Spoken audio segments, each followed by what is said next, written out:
اچھا، آپ نے اپنی جوانی میں ٹی وی میں بھی کام کیا اور ریڈیو میں بھی، میرے خیال میں نے یہ سنا ہے، اور اسٹیج میں بھی۔ تو اس کا ذرا آپ مجھے بتائیے گا کہ یہ آپ کی کیسے جرنی ہے، اور سنا ہے کہ آپ کا کالج میں داخلہ بھی اسی وجہ سے ہوا تھا، کیا یہ ٹھیک بات ہے؟ بالکل ٹھیک بات ہے۔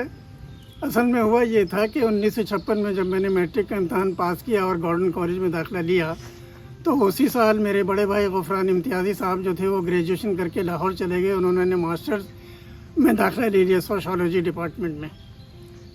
تو 1956 میں میٹرک کا امتحان پاس کرنے کے بعد میں ڈھاکہ چلا گیا اپنے بڑے بھائی کے پاس وقت گزارنے کے لیے۔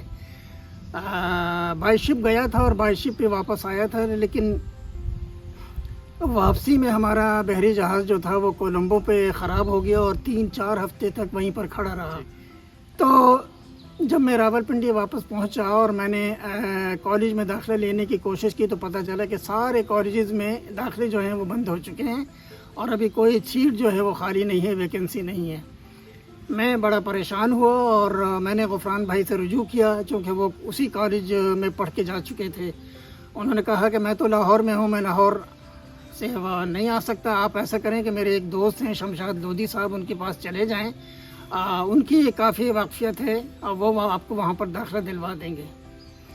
میں ان کے پاس چلا گیا، وہ مجھے لے کے وہاں پر کالج چلے گئے۔ وہاں پر اس زمانے میں ڈاکٹر JB کمنگ جو تھے وہ پرنسپل تھے، امریکن تھے۔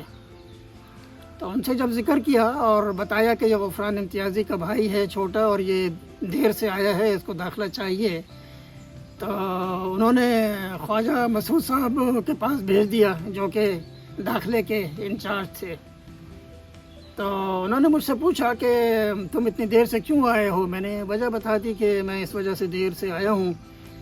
تو انہوں نے کہا کہ میرے پاس ابھی کسی قسم کی کوئی ویکنسی نہیں ہے، تم نے اگر کسی اپنے اسکول میں کوئی ڈرامہ وغیرہ کیا ہے یا کوئی گانا وانا گایا ہے یا کوئی کھیلوں میں کا حصہ لیا ہے تو میں آپ کو داخلہ دے سکتا ہوں۔ میں تو ان کو بتایا کہ نہ تو میں نے ڈراموں میں کام کیا ہے، نہ کھیلوں میں حصہ لیا ہے، لیکن مجھے ڈراموں میں کام کرنے کا شوق ہے، اس لیے کہ میرے بڑے بھائی کام کرتے رہے ہیں اور جب بھی وہ ڈراموں میں کام کرتے تھے اور مجھے وہ کمپلیمنٹری پاسز دیتے تھے اور میں دیکھنے کے لیے آتا تھا اور میں خوش ہوتا تھا اور میرے دل میں خواہش پیدا ہوتی تھی کہ میں بھی اسی طرح سے ڈرامے کروں اور لوگ جو ہیں وہ خوش ہوں۔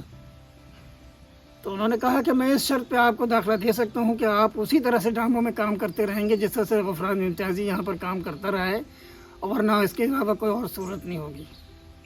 لہٰذا یہ وجہ تھی میرے کالج میں داخلہ لینے کی کہ میری جو بنیادی وجہ تھی کالج میں داخلہ لینے کی، اس کے باوجود کہ میں دیر سے پہنچا تھا، انہوں نے کہا تھا کہ تم نے ڈرامے میں کام کرنا ہے ہر حالت میں، اور کالج میں ہر سال 2 ڈرامے ہوتے ہیں۔ تو پھر آپ نے کیا گورنمنٹ کالج میں ڈرامہ میں؟ جب میرا داخلہ ہو گیا اور میں نے فیس جمع کروا دی تو مجھ سے خواجہ مسعود صاحب نے کہا کہ آپ وہاں چلے جائیں، کالج ہال میں چلے جائیں، پروفیسر صفی حیدر دانش جو ہیں وہ ڈرامٹک کلب کے انچارج ہیں، وہ ڈرامے کی ریہرسل کروا رہے ہیں اور ان سے آپ کہیں کہ آپ کو وہ کو رول دے دیں۔ تو مجھے اسی دن، جس دن میرا داخلہ ہوا، تو میں اسی دن ان سے ملا اور اسی دن انہوں نے مجھے ایک رول دیا، اور جبکہ وہ ڈرامے کی ریہرسل کروا رہے تھے اور وہ نوکر کا رول تھا۔ انہوں نے کہا کہ صوبان امتیازی میرے پاس صرف ایک رول رہ گیا ہے، وہ نوکر کا ہے، اگر تم کرنا چاہتے تو کر لو۔ تو مجھے تو پتہ نہیں تھا کہ نوکر کا رول کیسے کرتے ہیں۔ وہ شمشاد لودھی نے مجھے گائیڈ کیا، مجھے بتایا کہ کیسے رول کرتے ہیں، کیسے جھکنا ہے، کیسے بات کرنا ہے، کیسے چلنا ہے، کیسے ڈائلاگ کو یاد کرنا ہے۔